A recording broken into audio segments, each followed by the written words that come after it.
একবার এক গায়ে অরূপ নামে এক যুবক বাস করত। অরূপ ছিল খুব সাহসী ও দুঃসাহসী। একদিন রাতে গায়ের লোকজন জানালো যে পুরনো বাড়িটার আশেপাশে অদ্ভুত আওয়াজ শোনা যাচ্ছে।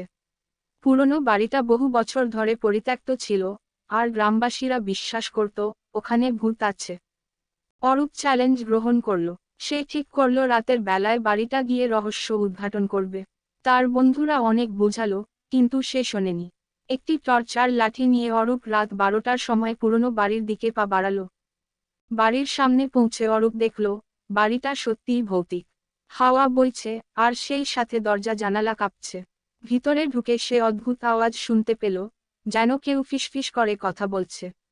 টর্চের আলোতে সে ঘরের প্রতিটি কোণা খুঁজল, কিন্তু কিছু পেল না। এমন সময় হঠাৎ করে পেছনে থেকে একটা ছায়া অরূপের দিকে আসতে লাগলো। অরূপ ভয়ে পিছিয়ে গেল।